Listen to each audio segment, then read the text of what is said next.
There are things Hollywood never wants you to know. On the outside, it's all glitz, glamour, and sweet-smelling like a perfume ad. But behind the stage lights, the truth stinks. A ton of famous black stars from the golden era icons everyone idolized had lifestyles that'd make you pinch your nose, not just one or two. We're talking a long list of 19 big names, from singers to actors to genius musicians. They'd hit the stage looking polished, but backstage, plenty went weeks without a shower, rewore the same clothes, their body odor so strong it left entire studios reeling. These stories come straight from insiders, and once you hear them, you'll never look at these stars the same way again. 19. James Brown, the sweat-soaked stench on the stage of the Soul King. James Brown, the undeniable icon of 1960s soul, set stages ablaze, especially at the legendary Apollo Theater. He wasn't just famous for his electrifying voice, but for the raw energy in every performance. But behind the stage glamour, there's a lesser-known truth about James Brown that haunted those around him for years. It sounds hard to believe, but James Brown was notorious not just for his sweaty stage performances, but for the smell of that sweat. His band, who toured with him endlessly, whispered among themselves that Brown never changed his sweat-drenched suit. 3 back-to-back shows from New York to Chicago, and he'd still wear that same suit. So soaked it looked heavy and reeked. Backstage crew had to keep deodorizing sprays on hand just to tame the air when he stepped on stage. The story hit its peak one June day in 1965 at a show in Atlanta. A sound technician, who'd stood close to Brown to adjust his mic, said he nearly passed out from the stench. It wasn't just regular sweat, it was a mix of body odor and the cologne Brown tried to use as a cover-up. That blend made everyone keep their distance. They said the backstage area was like a no-smell zone nobody dared approach unless absolutely necessary.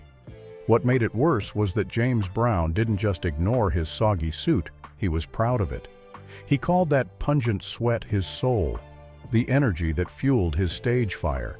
He'd laugh loudly when asked about it, never embarrassed, insisting his sweat was iconic, essential. Insiders started calling it the James Brown effect, something both inspiring and cringe-inducing. Backstage crew, from sound to lighting to wardrobe, had to brace themselves for tours with him, knowing they'd be stuck with a smell that made them want to bolt. That sweat and suit saga followed him from stage to backstage, becoming almost inseparable from his legend. This quirky habit wasn't just about hygiene, it was part of his stage instinct. It seemed like the price of keeping his passion burning. That reeking sweat, that drenched suit, became part of the story of a music legend few dared to face head-on. People shared it like a dark secret Brown never bothered to hide, and maybe nobody was bold enough to make him change. 18. Callaway expensive cologne couldn't mask the stench of Harlem's jazz king. Callaway, the dazzling star of 1930s jazz and dance floors, shone bright at Harlem's famous Cotton Club. Known for his raspy voice and glittering suits, he captivated audiences. But behind the glowing stage lights, Cab had a secret so foul only those closest to him dared mention. Dancers in his troupe often talked about Callaway's bizarre habit instead of bathing. He'd douse himself in cologne, that heavy scent, a mix of light lavender and musky notes, was his weapon to mask his true body odor. But the harsh truth, no matter how much pricey cologne he used, the stale, grimy smell from days without a proper wash couldn't be fully covered. This came into sharp focus during a 3-hour performance one October night in 1937 in Chicago. Callaway, the high-energy stage star, stretched the show with intense vigor. His dance troupe, sweating alongside him, struggled with the overpowering mix of cologne and unwashed body odor, though the weather was cooling and sweat was less. One young dancer whispered to a friend that Cab smells like a perfume shop on fire. Yet Cab wasn't fazed. He saw it as essential to his act when anyone complained. He'd shrug, brushing off criticism, and coolly claim his scent was part of the show. Those who didn't like it could stay off his stage. He kept a cologne bottle in his pocket like a secret weapon, ready to spritz away complaints, though his lingering body odor outlasted the fragrance. This shocked those unfamiliar with the tale and revealed a raw, human side of a legend. Cab Calloway's image, glittering suits and a haunting mix of cologne and body odor, left his troupe both awestruck and wary.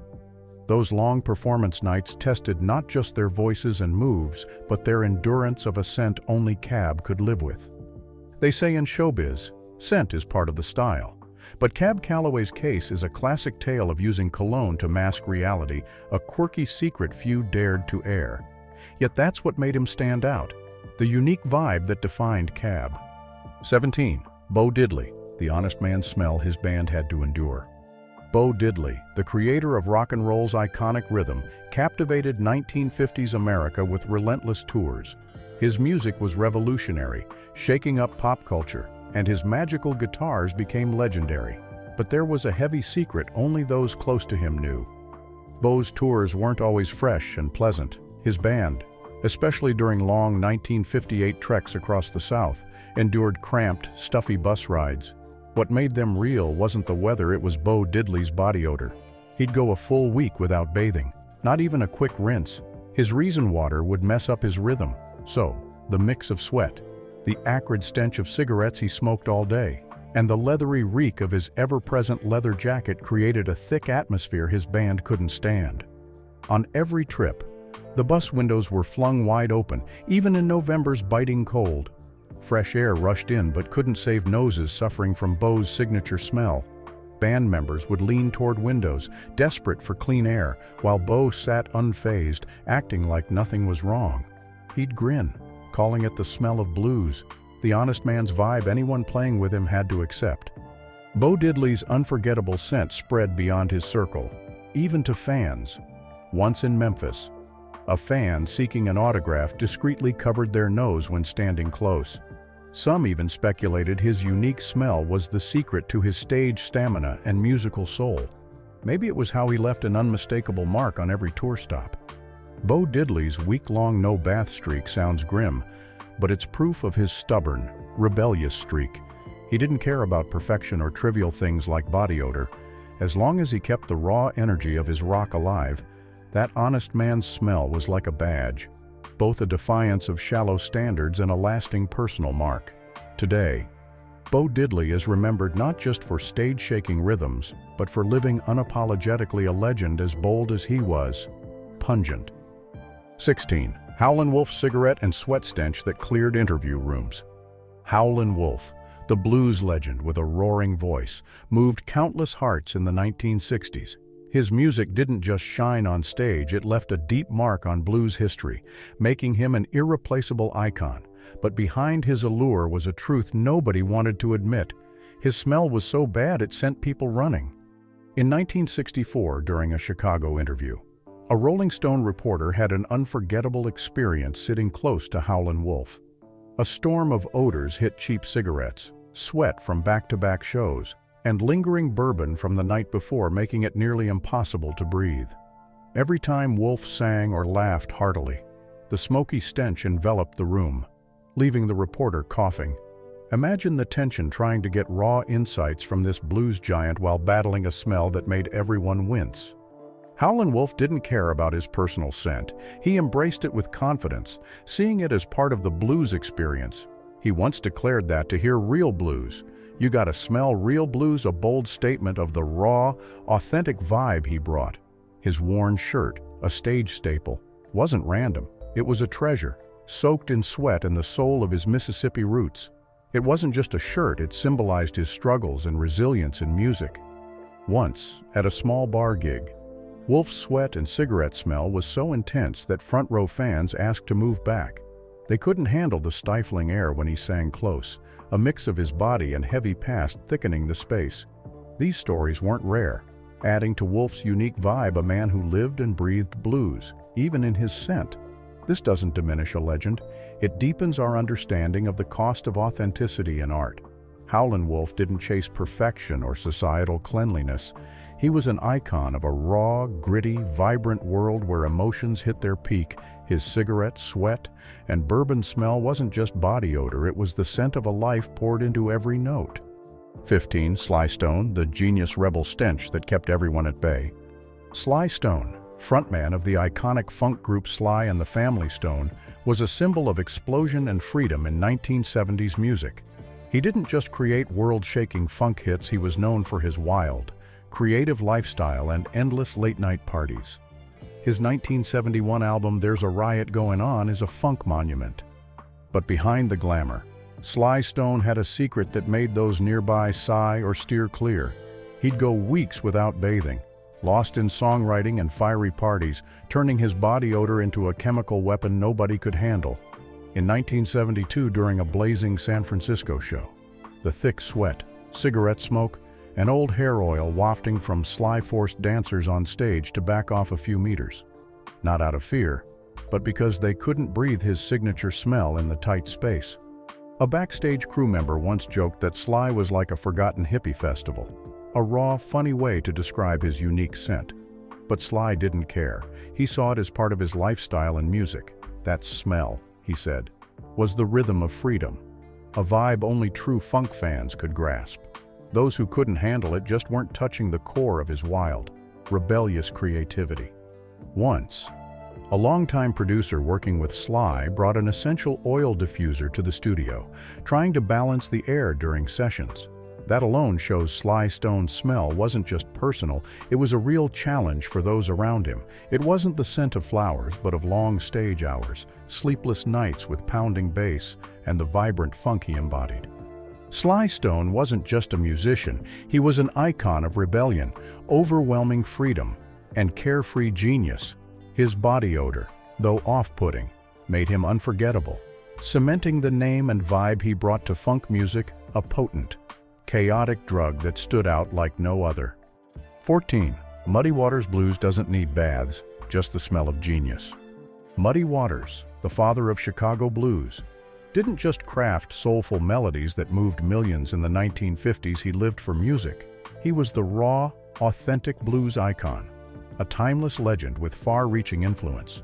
But offstage, Muddy Waters had a habit that made people chuckle or cringe. During tours through southern bars, he'd skip bathing, pouring all his energy into songwriting and stage performances. His body odor wasn't something you could ignore. In 1955, a story from a small Mississippi club had insiders laughing Muddy showed up in a sweat-soaked shirt from the previous night. Its stench so strong that patrons near the bar asked to move. The bartender recalled it as a memorable blues moment. Muddy didn't care. He laughed heartily, insisting, "Blues don't need clean, it needs real." That became his unofficial motto, as if sweat, dust, and cigarette smoke were essential to the blood and guts music he made. Not everyone got that real smell. It wasn't just body odor, it was life, struggle, and pain in every lyric. Once, his band slept on their bus, unable to find a hotel due to segregation, in the dead of night. Muddy declared, "Bathing's a luxury, but blues is a necessity." That sweat and grime, rather than turning people off, became a mark, a unique scent for a true musician. Those who met him called it the smell of genius, a whiff of relentless dedication and raw truth. No need for polished perfection.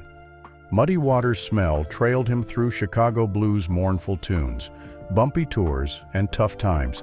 It was like a secret weapon, setting him apart from any artist of his era. Nobody could deny the power of his music, just as nobody could forget the distinctive smell tied to his name, a scent that could clear a small bar but made blues fans admire and revere him more. Blues isn't for the faint-hearted or cleanliness-obsessed. It's for those ready to live raw, endure, and breathe every beat of life. Muddy Waters with his no-bath smell was the living proof. 13. Screamin' Jay Hawkins, Mummy Cologne and Spooky Stage Magic. Screamin' Jay Hawkins, a towering 1950s blues and rock and roll icon, was famed for his eerie performances, haunting voice, and hellish stage entrances. His hit, "I Put a Spell on You," built an unmistakable brand in music history.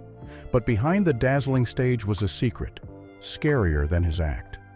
In 1957, at a New Orleans show, the air was stifling not from the crowd, but from something else. The band and crew groaned about Jay's body odor. He'd go days without bathing, believing his wild smell deepened his creepy role in "I Put a Spell on You." But that smell wasn't ordinary. They called it a mummy doused in gasoline, a mix of sweat, cheap cologne, and something indescribably pungent. Some joked standing near Jay was like standing by a smoldering fire, spreading toxic heat. It didn't stop there. Once, before Jay hit the stage, a crew member frantically sprayed deodorizer on the curtains to curb the deadly smell spreading. Studios and stages felt attacked by a ghastly scent only Jay could produce. That smell followed him everywhere, from backstage to recording booths, becoming inseparable from his spooky king persona. Jay never shied away or changed. He laughed, calling his smell magic, saying those who couldn't handle it didn't get true art. So, that eerie scent became a signature, fueling his songs and making audiences shudder and swoon.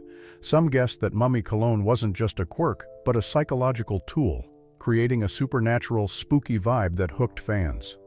His no-bath habit, cheap cologne, and mummy smell didn't just repel, it made Screamin' Jay Hawkins a mysterious, bizarre, magnetic figure. He lived in his own world, where music and magic smell blended into unforgettable performances. In the 1950s, when quirky artists were eyed warily, Jay smashed norms with a style so extreme it stunned. That's why Screamin' Jay Hawkins isn't just a music legend but a symbol of difference, of artistic madness, even downright creepy.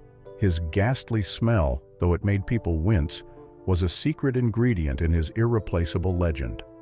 12. John Lee Hooker. Clothes hold the soul, the eternal blues smell. John Lee Hooker, the blues legend with a rich, soulful voice, pulled listeners into another world. He didn't just win fans with music, but with a simple, almost obsessive attachment to his old leather jacket through countless 1960s gigs.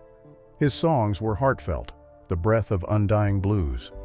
In 1963, during a California tour, people noticed Hooker's vibe wasn't just on stage. His leather jacket, worn non-stop for 2 weeks, was caked in road dust, sweat, and whiskey like a secret weapon. His band said the smell was unforgettable, a heavy cloud that made anyone nearby back off. It wasn't a pleasant scent, but a fierce mix that felt like standing in an abandoned bar. It wasn't just body odor, it was the smell of a wandering, hard-lived, passionate life. Hooker said bluntly, "This outfit's my soul, washing it kills the blues to him." That jacket held stories of endless travels, trembling notes, and the gritty marks of a tough life. You could say the stench on his clothes became inseparable, letting him live and breathe every song. Washing them, for Hooker, meant rinsing away his very soul. Once, at an Oakland bar gig, when he played guitar too close to the stage, fans near the front stepped back from the overpowering smell. A fan joked it could wake the dead. Oddly, nobody could deny Hooker's power, despite his off-putting odor. It was a strange mix of exhaustion, bitterness, and a mysterious energy channeled through his strings. His sly smile said it all. He didn't care about dodging glances or side eyes. To him, music and the soul clinging to his jacket were everything. Hooker's fame came not just from his voice and guitar, but from an inimitable vibe, an artist true to himself.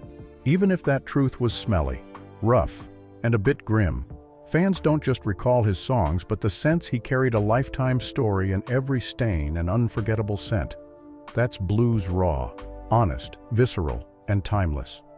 John Lee Hooker and his leather jacket became icons of an era, of unyielding spirit, of music you don't just hear but feel with every sense. 11. Fats Waller party scent, booze, smokes, and sleepless nights. Fats Waller, a jazz icon, piano genius, and staple of 1930s Harlem's wild parties, brought vibrant music that energized crowds and rocketed him to fame. But behind the stage lights was a man tied to endless nights of revelry. In 1939, at a Chicago gig, Fats Waller's smell became legendary. A trombonist in his band recalled that standing near Fats felt like the air was hijacked by a heavy mix of gin, burning cigarettes, and sweat in every breath.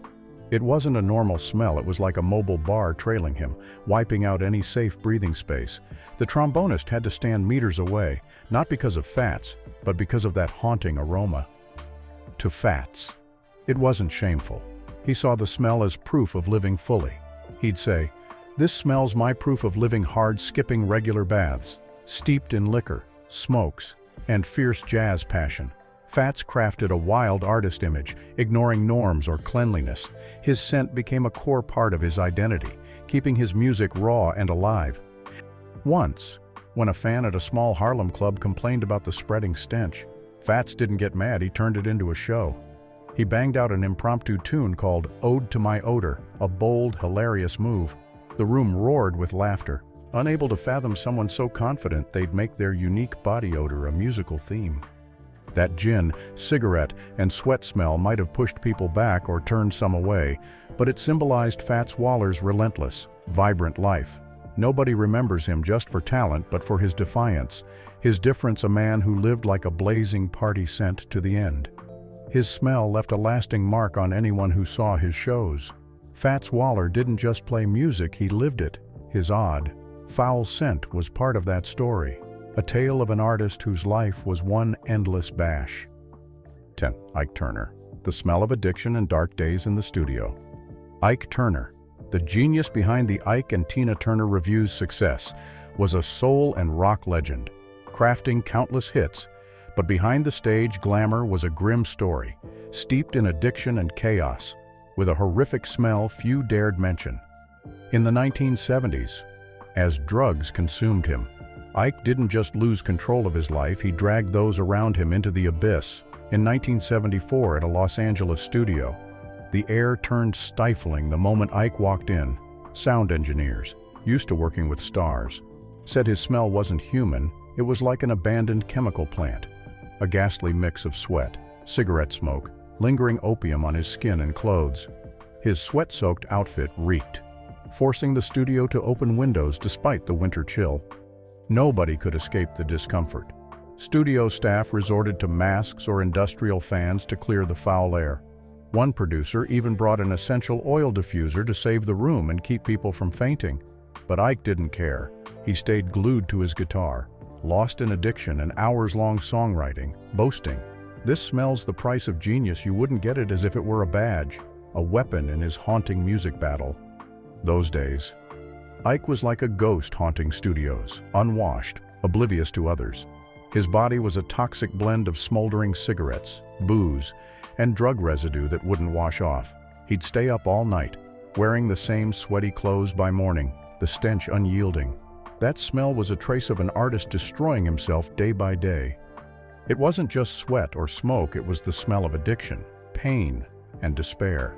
Those near Ike in those years recall the unease mixed with pity for a man who'd trapped himself, no matter his talent. That genius smell couldn't save a soul swallowed by darkness. 9. Rick James, the smell of a funk superstar's limitless wildlife. Rick James, the funk king of the 1980s, was famous not just for music, but for a wild lifestyle unmatched by any. His album Street Songs launched him to stardom, but behind the stage lights was a man steeped in the scent of non-stop partying. In 1981, during the Street Songs tour, his crew knew Rick skipped baths for days. His stench was a grim mix of sweat, hard liquor, and half-burned cigarettes at a Detroit show. It was so bad that backstage staff cranked industrial fans to airplane engine levels to clear the dressing room when Rick stepped out. The air felt chaotic, like the frenzy of a superstar living unbound by norms. Rick didn't deny it, he bragged it was real funk, unfiltered on stage. He believed skipping baths kept his wild energy, making his performances explosive, a small habit, but it held the rawness and tragedy behind a funk superstar's shine. 8. George Clinton cosmic vibe means no need for baths. George Clinton, the heart of Parliament funkadelic, was a 1970s funk icon with a colorful, eccentric style.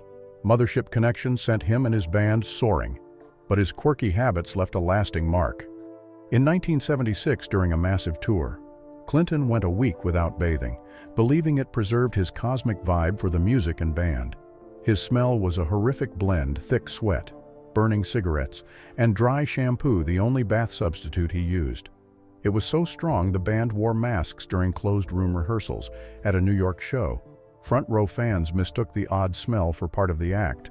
Clinton leaned into it, joking that if his smell made people dizzy, they were touching the real cosmos, a bizarre, grim habit, but pure George Clinton living and breathing his own way, crafting a funky superstar image full of charm and surprise. 7. Flavor Flav, the smell powering hip-hop's wild edge. Flavor Flav, Public Enemy's unforgettable icon, wasn't just known for his giant clock but for his explosive energy and weird 1980s persona. The group's music shook hip-hop, but their shine hid a habit that made people wince. In 1989 on tour, bandmates often panicked because Flav wore dirty clothes, unwashed for a week. His body odor hit like an abandoned gym, thick with sweat and grime at an LA show. Things got so bad Chuck D secretly sprayed deodorizer on Flav before he hit the stage. After VIPs complained they couldn't bear it, but Flav didn't care, shouting that it was hip-hop's power, his secret weapon to dominate stages, a quirky habit that highlighted his wild persona, making Flavor Flav's signature smell shocking yet unmistakable. 6. Old Dirty Bastard, Dirty by Name, a legendary funky style. Old Dirty Bastard, Wu-Tang Clan's famed member, lived up to his dirty name in the 1990s with a unique style. His raw music stood out, but his unforgettable signature smell lingers in memory. In 1995, during Return to the 36 Chambers recording, studio engineers recall ODB walking in, reeking like a smoldering landfill. His torn jeans and sweat-soaked hoodie, worn all week, made the air thick at a Brooklyn show. Fans near the stage covered their noses when ODB dove close, too stunned to react. That smell became inseparable from his persona, with fans calling it a 90s hip-hop spell. ODB turned his dirty habit into a symbol, a raw rebellion that left a lasting mark on anyone who met him. 5. Tracy Morgan, No Baths at Home. Fast food stench rocking the set.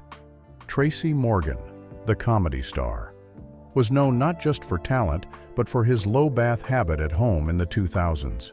During 30 Rock's 2006 to 2013 run, his signature smell sparked endless laughs and haunted the crew. On set, people joked Tracy smelled like a fast food joint left to rot. In 2009 at a New York rap party, Tina Fey called his smell a living ecosystem, blending stubborn body odor and cheap cologne. It wasn't normal, it made people dodge him. Tracy, though, saw it as his secret weapon for comedic timing. His wife even bought air purifiers to combat his exclusive stench at home. Tracy Morgan's smell wasn't just about hygiene, it was a mark of his quirky, unmatched persona. 4. Richard Pryor, the smell of chaos and addiction clinging tight. Richard Pryor, America's stand-up comedy icon, was famed not just for talent but for a reckless 1970s lifestyle. He carried a signature smell of drugs, booze, sweat, and sleepless nights. During Stir Crazy's late 70s filming, Pryor barely touched soap for days. Crew said he'd stumble onto set like he crawled from an underground club reeking of cigarette smoke, disheveled hair, clothes smelling of hard liquor and week-old sweat. In 1978, at an LA show, he passed the VIP section, leaving a scent trail that made a guest leave, overwhelmed. His apartment was no better, overflowing ashtrays, clothes strewn, air thick with old smoke and liquor. Friends brought candles and masks. To Pryor, it was his life smell inimitable. 3. Wilson Pickett, soul stench turned into a brand. Wilson Pickett, the fiery 1960s soul voice, was a fierce icon behind hits like In the Midnight Hour and Mustang Sally, with intense performances and unyielding stage attitude. Off stage, his life smell was unforgettable. On Southern tours, Pickett skipped soap and showers for days, believing sweat, body odor, and cheap cologne were music's essence. In 1966 at a Memphis show, his stench was so heavy a crew member snuck a fan near the stage to blow it away. Backstage, bandmates dodged sitting near him, fearing they'd lose breath. Pickett laughed it off, saying without that smell, he couldn't belt Mustang Sally with soul. For him, soul wasn't just heard, it was smelled. 2. Miles Davis, genius with a junky smell trailing everywhere. Miles Davis, the jazz titan with an unmatched style, crafted masterpieces like Kind of Blue and Bitches Brew, reshaping modern jazz. He wasn't just an artist, he was a force, a sonic storm breaking every rule. But in the late 1960s, Miles lived in a dark world, reclusive, addicted, chaotic. In 1969, during Bitches Brew sessions, he rarely left the studio, unbathed for days, wearing the same black sweater. He sat with his trumpet, reeking of sweat, cigarettes, and booze. The smell clung to the sealed room. An engineer opened windows in winter to avoid choking. Miles didn't care. He played like every note came from inner decay. Bandmates didn't complain.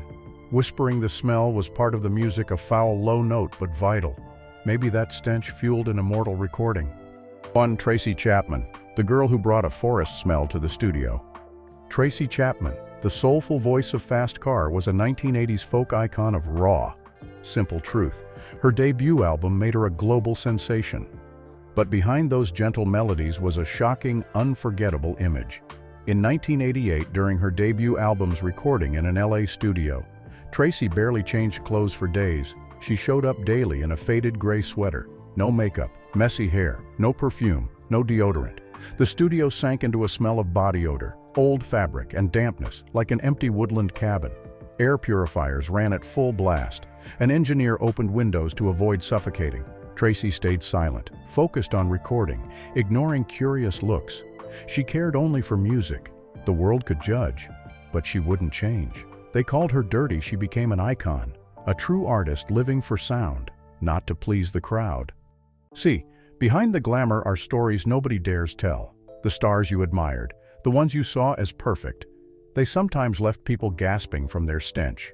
Nobody's flawless, and sometimes it's the quirks, even the grime, that make them real, human. But it raises a question: where's the line between genius and sloppiness? What do you think? Drop a comment below. If these stories hook you, hit subscribe, tap the bell, and don't miss even wilder secrets in our next videos.